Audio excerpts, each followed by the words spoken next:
Aquesta roda de premsa per denunciar la situació que estan patint les treballadores vulnerables que treballen per ensenyament. Nosaltres, com a CGT, ens posem en marxa quan ens assabentem de que l'ICAM, l'Institut Català d'Avaluacions Mèdiques, comença a denegar les baixes sistemàticament. El Ministeri de Sanitat és qui indica quin col·lectiu ha de ser considerat vulnerable. Publica un requadre on hi ha unes patologies concretes que depèn de la situació d'aquesta patologia, la persona estarà en una situació de vulnerabilitat 1, 2, 3 o 4, sent la 4 la més greu. I fa el mateix amb els centres de treball, que els cataloga en un nivell de risc 1, 2, 3 i 4, sent el 4 en el que tens més risc de contraure la Covid. La primera reobertura de centres va haver-hi 12.000 docents que van considerar de risc i a finals d'agost, principis de setembre, van baixar sorprenentment a 1.200-1.300. Per què? Perquè les persones que havien estat catalogades com a vulnerables de nivell 1 o 2 els van dir que podien anar al centre de treball amb uns requeriments, que després explicarem. I les persones que eren considerades nivell de risc 3 i 4 no podien estar amb l'alumnat. I què passa a mitjans de setembre? Que l'ICAM comença a denegar baixes. Per què? Perquè passen a considerar els centres educatius d'un nivell de risc 2 a un nivell de risc 1. És a dir, s'equipara el centre educatiu com està a casa, quasi com està al carrer, amb un nivell de risc mínim.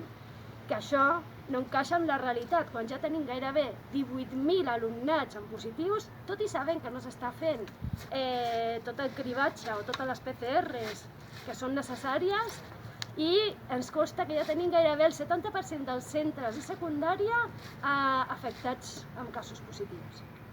De les baixes per part de l'ICAM, la DGT, enviem un correu electrònic a les nostres treballadores i ens arriben, si volen fer alguna reclamació perquè ens expliquin els seus casos, ens arriben gairebé uns 300 correus electrònics explicant situacions molt greus, les quals la dividirem en grups per entendre'ns.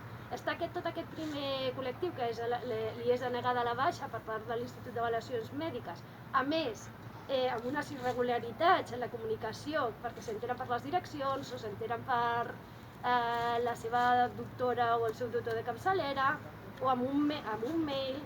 Clar, aquesta manca de formalitat també evita fer possibles reclamacions.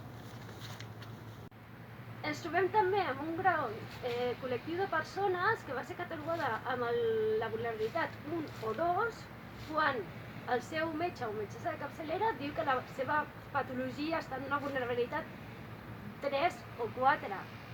Per tant, ens trobem que el servei de prevenció està contradient el que diu la seva metgessa de capçalera. Clar, això és molt greu. I què fan aquestes persones? Reclamar. Com funciona això? Doncs es reclama el servei de prevenció. El servei de prevenció, quan de sobte tu tens una patologia que la feina pot suposar un risc, t'ha d'avaluar i ha de fer un informe. Normalment aquest informe triga uns dies a fer-ho, però ara ens estem amb casos que, estem al novembre i hi ha gent que encara no ha rebut aquesta resposta per part del servei de prevenció. I aquestes persones han de continuar treballant. Les persones podien anar al centre amb uns requeriments. Els requeriments són la FFP2, la distància de seguretat, una bona ventilació. I quina és la realitat? Que a molts centres no arriba la FFP2 o arriba tard o arriba de manera insuficient, que a més les distàncies de seguretat es podrien complir si les ràtios de les aules fossin les que establien els centres de reobertura, que són entre 13 a infantil i primària i 15 a secundària, quan a secundària estem en aules amb més de 27 alumnes i a batxillerat amb més de 30, i comptant que una aula té uns 50 metres quadrats, evidentment ja podem fer càlculs que la distància de seguretat no es pot complir. A més, el tema de la ventilació. Una ventilació que moltes aules tampoc ens consta que moltes aules tampoc s'està podent portar a terme. Quan té una solució que implica uns recursos, que s'invertissin uns recursos, que aquest és el veritable problema, que no hi ha una inversió en l'educació pública. Per tant, ens trobem amb moltes persones amb molta angoixa, amb una desinformació preocupant de la seva situació, que no saben si estan de baixa o no, que els arriben informes amb informacions contradictòries o que no els arriben, a dones embarassades que les estan anant a fer anar a treballar posant-les en risc, i davant aquesta situació d'incertesa, doncs moltes d'aquestes persones troben una situació d'incapacitat temporal per una qüestió d'angoixa, d'ansietat, perquè les seves doctores de capçalera valoren que així no es pot anar a treballar. A més, moltes doctores de capçalera, amb la sobrecàrrega de feina que tenen, estan fent tràmits administratius, trucant a l'ICAM, trucant al servei de prevenció perquè no entenen com pot ser aquesta situació o com les poden fer anar a treballar. Fins i tot ens han arribat alguns casos de persones vulnerables que han rebut trucades per part del departament pressionant-les perquè vagin a treballar. Una situació molt greu i una situació que ens indica que el que passa realment és que hi ha una manca d'inversió a l'educació pública. Aquest és el veritable problema de catalans. Tanta manca que, a més, ara sembla ser que el professorat ens obligaran a realitzar els tests d'antígens. Una nova aberració, perquè nosaltres no tenim ni la formació adequada i, a més, si estem aquí pensant en les persones vulnerables, les posen en una situació molt greu, amb un risc molt elevat. En definitiva, la CGT tornem a remarcar, com hem anat fent les anteriors convocatòries de vaga, que el que volem és una baixada de ràtios, més espais, que volem treballar, que volem ser considerades persones essencials, però amb unes condicions de salut i seguretat. Perquè es doni aquesta presencialitat es necessita aquesta inversió. Bon dia, jo soc una persona vulnerable. Jo només puc parlar per la meva experiència. Treballo en un institut de secundària molt gran, amb molta gent, molt alumnat, molt professorat, i jo soc una dels pocs que se'ns ha considerat de màxima vulnerabilitat. Un grau de vulnerabilitat 4. És el més alt que hi ha.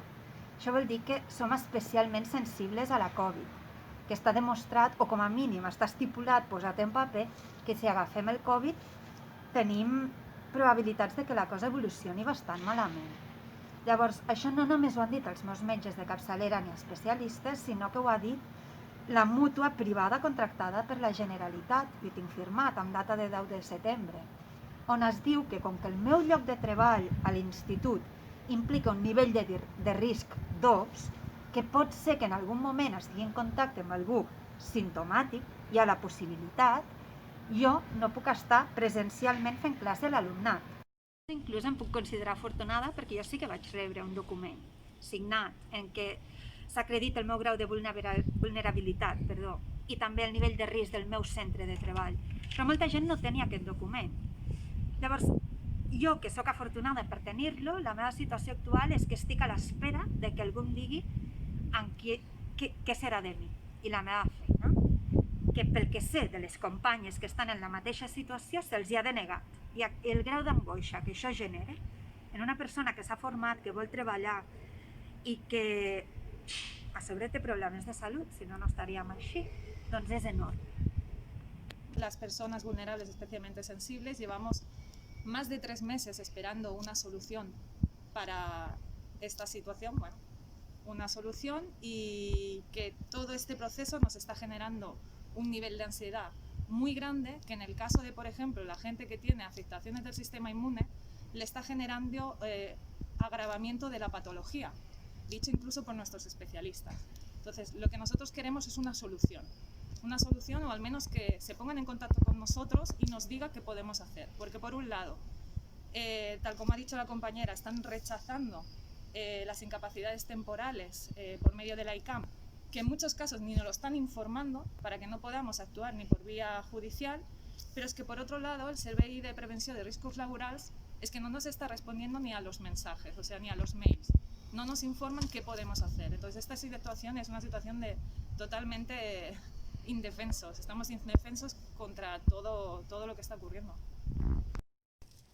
Aparte, querría remarcar que en la situación que nos encontramos hoy en día, con el índice de rebrote disparado, que ahora mismo no sé bien en qué número estamos, pero se tiene que tener en cuenta que superior a 100 ya es un alto riesgo, ¿vale? La probabilidad que podemos tener de encontrar un positivo en un instituto de 1.600 personas es elevadísimo, y que si en el caso de que nosotras contrajéramos la infección, dado por nuestras patologías, lo más seguro es que nos tuvieran que ingresar con la posibilidad de incluso de pasar una UCI. Y a día de hoy los hospitales están saturados. Por tanto, no es de extrañar que llegue un momento que incluso se tenga que hacer como si fuera un cribado para saber qué gente va a pasar a la UCI. Y en nuestro caso puede ser que tengamos pocos números, debido a nuestras patologías que presentamos. Passat un mes i mig de l'obertura de centres, un mes i mig des que està l'alumnat, i ja ens trobem que la situació és insostenible. Què més ha de passar perquè realment es considerin persones treballadores essencials i es faci aquesta inversió en educació pública perquè podem fer aquesta presencialitat que considerem tan imprescindible. Des de CGT continuarem mobilitzant-nos, fent vagues i fent altres mobilitzacions, demanant aquesta salut i aquestes mesures de seguretat laboral i exigint que es corregeixin totes aquestes irregularitats perquè les persones vulnerables siguin tractades amb la dignitat que es mereixen.